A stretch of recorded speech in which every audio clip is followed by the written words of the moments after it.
Hello friends, welcome to વિશારદ.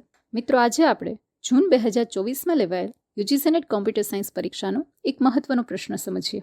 મિત્રો, પ્રશ્નમાં તમને પીડીએ ટ્રાન્ઝિશન્સ આપેલા છે અને ટ્રાન્ઝિશનના આધારે તે કઈ લેંગ્વેજ એક્સેપ્ટ કરે છે તે આપણે જણાવવાનું છે. જનરલી આવા પ્રશ્નો વિદ્યાર્થીઓ માટે વધારે કન્ફ્યુઝન ક્રિએટ કરે છે. તો મિત્રો, આ પ્રશ્નને આપણે એકદમ ઇઝી મેથડથી સમજીએ અને પીડીએનો કન્સેપ્ટ ક્લિયર કરવાની ટ્રાય કરીએ.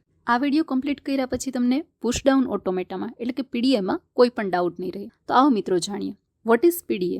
પીડીએ એટલે પુશ ડાઉન ઓટોમેટા. એ એક મશીન છે જે કન્ટેક્સ્ટ ફ્રી લેંગ્વેજને એટલે કે CFLને રેકોગ્નાઇઝ કરે છે. મિત્રો, પીડીએ બે ટાઈપ્સના હોય છે.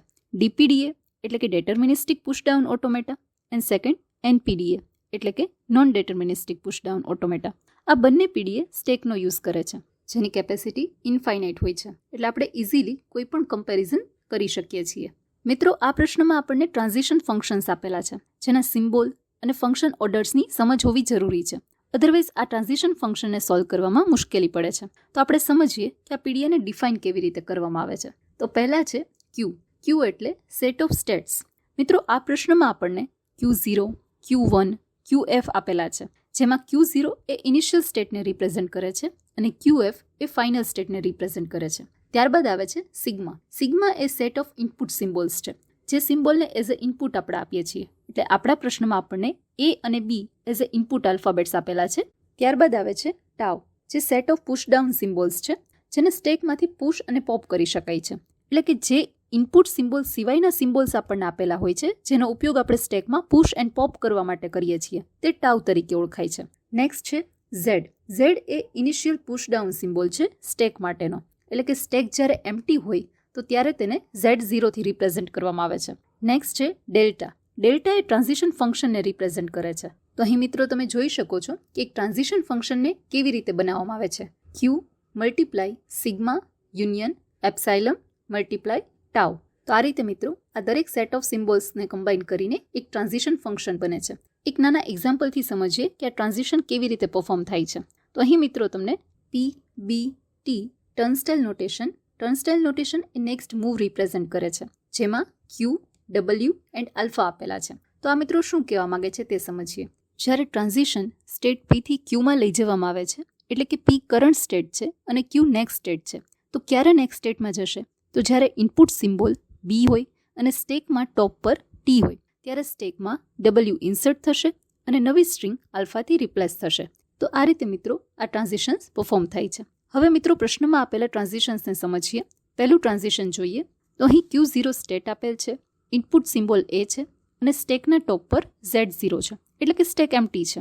તો સ્ટેટ Q0 પ્રેઝન્ટ સ્ટેટ હોય અને ઇનપુટ સિમ્બોલ A હોય તો નેક્સ્ટ સ્ટેટ Q0 રહેશે અને સ્ટેકમાં 3 એને પુશ કરવામાં આવશે. નેક્સ્ટ ટ્રાન્ઝિશન સમજીએ.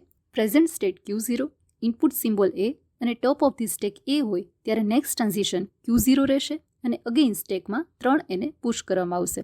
લાસ્ટ એ છે એ ઓલરેડી ઇન્સર્ટેડ એને જ રિપ્રેઝેન્ટ કરે છે. નેક્સ્ટ ટ્રાન્ઝિશન જોઈએ.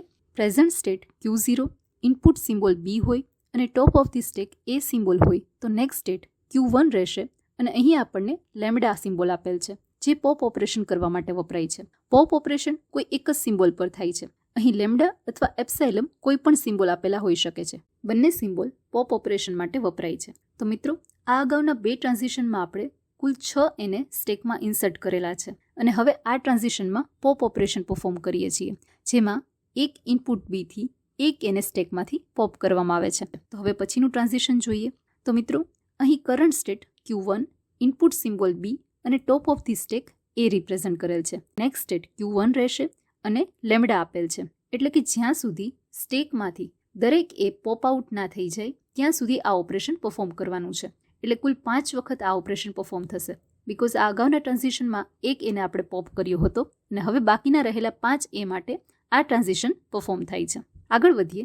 પછીનું ટ્રાન્ઝિશન જોઈએ તો આમાં પ્રેઝન્ટ સ્ટેટ Q1 છે, એપ્સાઇલમ આપેલ છે, એટલે કે કોઈ ઇનપુટ સિમ્બોલ અહીં નથી તેવું રિપ્રેઝેન્ટ કરે છે અને top of the stack Z0 થી રિપ્રેઝેન્ટ થાય છે, એટલે કે સ્ટેક પણ એમ્પ્ટી છે.